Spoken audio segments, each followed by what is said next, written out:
So nakakatakot nga ba ang salitang CKD?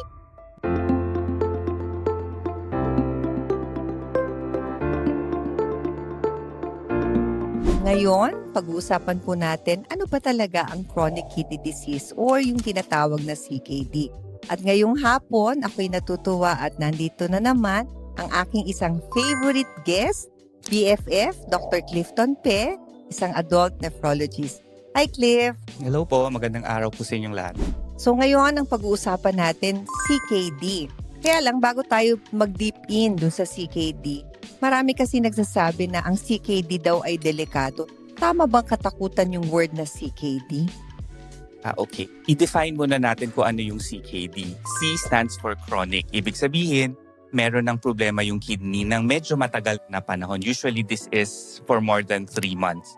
So, kung meron ng problema yung kidneys, either mababa ang kidney function or may ibang sign na may abnormality sa kidney function for at least 3 months, then we can say that the patient already has CKD. Kaya lang, ang CKD maraming stages yan. Hindi porket nasabihan ka na may CKD ka, ibig sabihin magdadialysis ka na. So, it also depends sa stage ng CKD. Earlier stages, marami pa tayong pwedeng gawin. We can still address the problem and prevent dialysis. If we catch the patient late, advanced CKD, mga stage 4 and stage 5, dyan na yung piniprepare natin or pinag-uusapan na ang pagdadialysis. O, hindi naman pala ibig sabihin CKD masama na kaagad. Isa lang itong term para sabihin na ito ay sakit sa bato ng medyo matagal ng more than 3 months. Kasi maraming pasyente natatakot pag CKD, naku, dialysis na ako niyan. So hindi pala ganon. So ang tanong ko lang, Cliff, marami nga bang mga kabataan ngayon na nagkakaroon ng mga ganitong problema, yung kidney disease? Pero syempre, pag sinabi nating kabataan, ito yung mga more than 18 years of age, tama? Ang best na makakasagot niyan are the pediatric nephrologists kasi they are the ones na nag-handle ng mga kidney diseases sa mga patients less than 18-year-old. Pero tama, lately because of awareness, because of screening, because of testing, marami na ring mga kabataan ngayon ang nadadiagnose with CKD. And when they reach 19 years old, natatransfer sila or natatransition sila sa amin to adult nephrologists. So tama, dumadami na ang mga kabataang nagkakaroon ng CKD. Regarding the cause, siguro po ang pediatric nephrologist ang makakasagot niyan. Pero usually ang common na dahilan ng kanilang CKD would be what we call glomerulonephritis.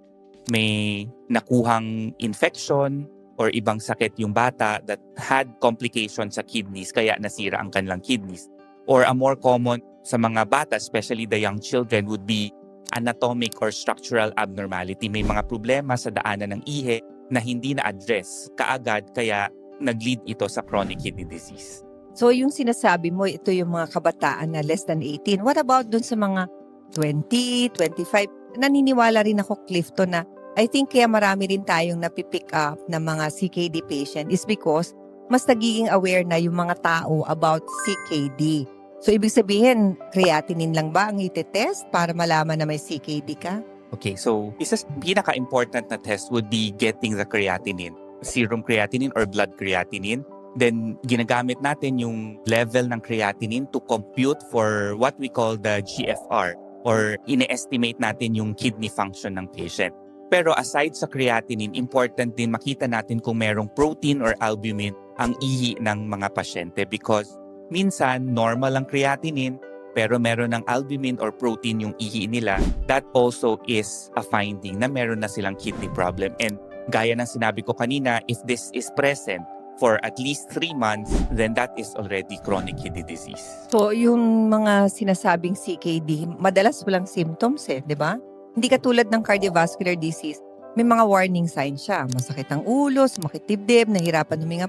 For patients who had chronic kidney disease, just a plain laboratory will tell you na may CKD ka. Pero symptom-wise, wala, di ba? Balikan ko lang yung nabanggit ko kaninang different stages of CKD. We have 5 stages of CKD. Earlier stages of CKD, madalas wala po yung symptoms. Yan yung mga incidentally, nagpa-annual physical exam, nakita na mataas ang CREA, merong protein or albumin yung ihe, or minsan, persistent na may blood sa urine. So yan yung magti-trigger para alamin kung talagang may problema sa kidney. Because earlier stages, wala yan mga symptoms. Ang symptoms or sintomas ng kidney disease, lumalabas yan pag nasa late stages na tayo ng CKD. So tama yung alam ng nakararami na ang early stages ng CKD, wala po siya talagang pinapakitang sintomas. So yan yung mga CKD stage 1, 2, 3. Yes. So itong mga, sabi nga natin, CKD patients, bakit lumalabas ito? Meron ba tayong mga ginagawa sa everyday lives natin that would somehow predispose one individual for kidney condition or kidney disease? So I think lifestyle problems, yung paninigarilyo, pag-consume ng too much alcohol, pagkain ng madalas sa mga fast food. So yan yung nakikita natin mga nagiging common ngayon. Kaya dumadami ang patients na may CKD. Of course, this is on top of those patients na may mga diabetes, high blood, chronic glomerulonephritis, kasi yan talaga ang mga leading causes ng CKD sa Philippines and even worldwide. Kaya lang, on top of those problem, pag hindi maganda ang lifestyle, then napapaaga talaga ang pagkakaroon ng CKD ng mga patients. Before na pag-usapan na natin in one of the forum, yung pag-inom ng mga medications like yung sinasabi nating NSAIDs. So masama ba talaga ang NSAIDs sa kidney? Okay. Hindi po masama ang NSAIDs, pero pag chronically inom po tayo ng inom ng mga pain relievers, later on, magkakaroon din yan ng complication sa kidney. So, pag okay pa ang kidney function, hindi naman masama ang pag-inom ng pain relievers, pero pag panay-panay po ang pag-inom, yan po yung makakasira ng kidneys natin. Or, pag meron na po tayong CKD, we also warn patients against taking pain relievers kasi hindi po yun makakabuti sa kidneys nila. So other than medications, are there any food that is protective to the kidney? Kasi sabi natin, ayaw natin ng fast food, very salty. Is that also a risk factor for chronic kidney disease? Okay, pag normal pa ang kidney function, actually, everything in moderation would be the best. Okay? You eat everything in moderation. That's a very good advice. Pero once CKD sets in, dumadami na po ang bawal. Bawal na ang too much protein, bawal na ang too much salt, because yung mga ganong klaseng pagkain, napapabilis yung pag-progress ng kanilang CKD to the later stages of CKD. Preserved foods, isa rin yan sa mga lagi nating dina-advise. You should not be eating a lot of preserved foods. Preserved, processed food, iniiwasan din yan kapag may CKD na ang patient because complications, yung mga complications mula sa ganitong mga klase ng pagkain, lumalabas na siya pag may CKD ang patient. So we're talking about prevention. Madalas sa mga tao ay meron hubang pampalakas ng bato. Kasi kung cardiovascular, marami nagsasabi, meron bang pampalakas ng puso? So sa kidney ba meron? Again, we go back to lifestyle. Okay, so proper exercise, moderate diet, moderate in everything, pag-iwas sa paninigarilyo, pag-iwas sa pag-inom ng alcohol, pag-inom ng tamang amount ng tubig, pag-exercise, pag-consult sa mga doctor. So those are the ways on how we can prevent kidney diseases, or those are also ways on how we can detect early kidney diseases. Kasi yun ang saring importante. Early detection ng mga patients na may risk factors for CKD. Kasi may mga nagtatanong, may vitamins po ba? Meron ho bang supplement that can improve kidney health? Is there such a truth to that? Actually, wala po. Wala pong any supplement that can promote a good kidney. The usual lang, kung ano yung mga vitamins and minerals na nakukuha natin sa food na kinakain natin. Actually, we don't need to supplement anything if we are eating the right kinds of food. So, normal amount of carbohydrate balanced with protein and fruits and vegetables. That would be best for the kidneys. Pag normal ang kidney function. Of course, ibang story na kapag may CKD na ang patient. So, that's when we restrict protein, restrict the amount of salt sa kanilang pagkain. At minsan, depende sa patient, minsan kailangan mo rin i-restrict yung amount na iniinom nila na tubig. We're talking about chronic kidney disease sa stage 4 and 5. Baka kasi yung ibang tao, ay naku, bawal uminom ng tubig. Well, in fact, that's even beneficial pagka nasa early stage ka. Tama? I think myth yung sinasabi na pag umiinom ka ng maraming tubig, mapiprevent mo ang kidney disease. Or hindi rin yun totoong-totoo. Okay? So, there are certain cases wherein if a patient is dehydrated, tama, makakatulong ang pag-inom ng tubig. Pero meron din ibang mga conditions na ang pag-inom ng sobrang dami ng tubig nakakasama rin sa patient. Kaya Example, natin sinasabi lagi, everything in Moderation. moderation. I think you are coming from, for example, a patient with complications with cardiac condition, Yes. heart failure. Siyempre, ang ating katawan, dikit-dikit yan eh. They are very interconnected. So meaning, if you have a heart condition, it affects the kidney. If you have a kidney, you have also a heart condition. That's why kailangan maayos nating isipin mabuti what are we talking about when we talk about chronic kidney disease on top of another condition, etc. So isa pang, I think, nakakatakot sa pananaw ng karamihan, yung dialysis. Can you explain in simple terms? When you talk about dialysis, maraming klase eh, di ba? Ano ba yung mga yun? Okay, so pag sinabing meron kang CKD, ibig sabihin magdadialysis ka na. Okay? Although, ang pagkakaroon ng CKD puts you at an increased risk na madialysis ka pag hindi natin naagapan. Okay? So going back to the stages of CKD, early stages of CKD, especially CKD stage 1, 2, and 3, yun po ang pinakamagandang window wherein we can prevent progression to end-stage kidney disease. End-stage kidney disease is yung time na kailangan ka ng magdialysis, which is CKD stage 5. So pag na-pick up natin ang patient at CKD stages 1 to 3, yun yung pinakamagandang time na ayusin natin yung diet ng patient, gamutin natin yung mga risk factors niya or kontrolin natin yung risk factors niya, I should say, kasi hindi naman natin yan talaga magagamot or makukure. So we have to control the risk factors because ito yung best time para ma-prevent yung progression. Now, pag hindi natin sila na-pick up, kasi nga, ang sabi ko kanina, walang symptom ang early stages of CKD. Kaya usually, hindi nagpapatingin ng mga patient. Pag napabayaan, magpo-progress yan to CKD stages 4 and 5. So pag nasa stage 4 and 5 na, kahit later stages na, pag na-pick up natin, we still try our best para ma-prevent yung progression to end-stage kidney disease or sa pagdadialysis. So ganun pa rin, tignan ng diet, advise patient to exercise hanggat kaya nila physically, kontrolin ang mga risk factors, bigyan ng mga ibang gamot kung meron ng mga ibang complication. We still do that. And if everything fails, kung kailangan na talagang magdialysis, then that's when we initiate or start dialysis. So, ang point ko lang, hindi po pag nasabi na meron kayong CKD, ibig sabihin, magdadialysis na kayo. Your doctors will help prevent the progression of your CKD papuntang dialysis. Naku, I think that's a very important point kasi kadalasan sa mga tao, if they are labeled CKD, parang ay, sinintensyahan na, tapos na, magdadialysis na. So I hope we have cleared that up, no? Kasi a lot of people are really scared of having that term CKD. Actually, merong study po na nagsasabi na if the patient is made known na meron siyang CKD, nakakatulong yon kasi nagiging conscious siya sa mga pagkain niya, nagiging health conscious siya, mas compliant siya sa mga gamot niya pag nalaman nilang may CKD sila. And that would also help prevent the progression. So may ganong study na kapag nasabi sa patient na may stage 1, stage 2, or stage 3 po kayo na CKD, they become partners nating mga doctors or us nephrologists, nagiging partner namin yung mga patient to take care of themselves para ma-prevent yung progression to dialysis.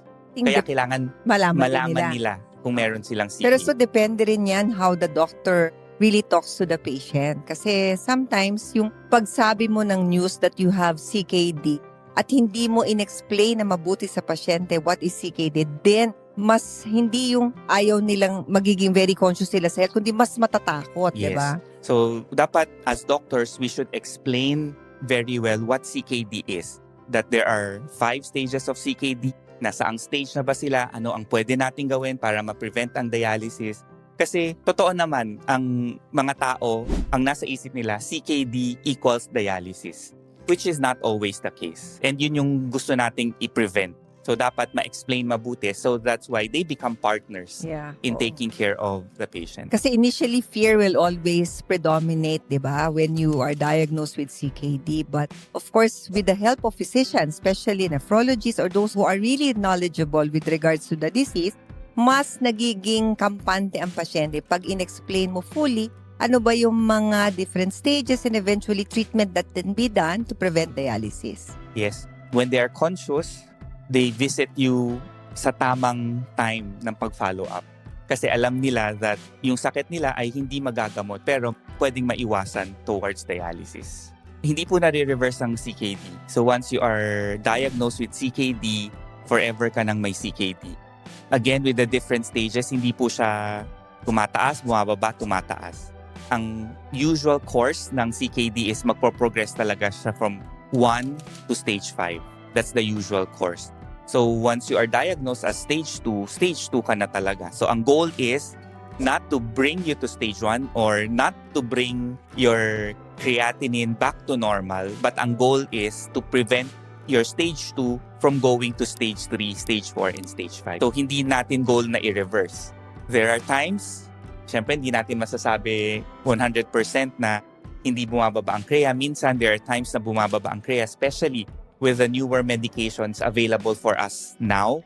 Pero ang goal talaga when a patient is diagnosed with CKD is hindi mag-progress yung CKD niya. So hindi rin alam actually ng patient na meron siyang sakit. So hindi rin natin fully mapuput all the blame to the patient. Kasi wala siyang nararamdaman eh. And usually naman patients na walang nararamdaman, very, very seldom yung magpapa-annual physical exam. Most of the patient, because of their busy lifestyle, hindi yan magpapatingin kung wala silang nararamdaman. Pero ang maganda kasi is when your doctor tells you na meron kang risk factors na pwedeng maging CKD, ibig sabihin, dapat mas nagpapa-check up ka at nagpapa-laboratory test. So I think the important point here is prevention. Ibig sabihin, kahit wala kang nararamdaman, it's very important that you routinely do tests and consult a doctor. So hanggat maaari, kahit walang nararamdaman, at least once a year, magpa-check sa doctor, any doctor of your choice, not necessarily kailangan nephrologist, any doctor na comfortable po kayo, and magpa-laboratory po. Yung mga basic and routine laboratory tests, mapagawa po at least once a year para ma-detect natin if meron ng early stages of CKD. Kasi nga, gaya ng sinabi ko, walang simptomas ang early stages of CKD. Pag tiningnan mo ang mga behavior ng patients right now in this generation, I think they are more conscious in terms of their health because number one, most of them are in a working environment that routinely they have general checkup, general laboratories being taken. But unfortunately, some people parang take everything into their hands na if they see it's normal, parang wala naman akong nararamdaman, then okay na. No? But I think it's the physician or the doctor who really has that capacity to interpret all laboratory tests. Kasi sometimes even if you say, ay, normal. Tapos hindi na magpapacheck, but you wouldn't know kung ikaw ay high blood or may sakit sa puso, etc. That's why, ang importante doon is you have to be aware that you have to routinely see physician. There is no really a hard and fast rule that you have to see them every 3, every 6 months. But for those who are asymptomatic, at least once a year, do your routine laboratory and see a physician. Pero isang malaking advantage yun ngayon, no, this generation of working individuals because yun nga, meron tayong mga routine tests that you do and routine laboratory and consultation sa physician. Barriers, cost, hindi na rin siguro cost because there's a lot of clinics, institutions that offer free consultations. So other than consult, laboratory, but also medications are given free. Kumbaga, there are government institutions and programs that are being done to somehow have this awareness of prevention of disease. Not only for CKD, but for cardiovascular, for pulmonary disease conditions. Naku, ang dami-dami natin na pag-usapan ngayong hapong ito. So, I can't thank you enough, Cliff, for this time. You're always welcome. So next time uli, and alam ko ang ating mga nanonood ay very happy. They have gathered a lot of information, right information, credible medical information. Kaya kung meron po kayong mga tanong, comments that you want us to answer, don't forget to click the notification bell, subscribe, like, and share. See you soon!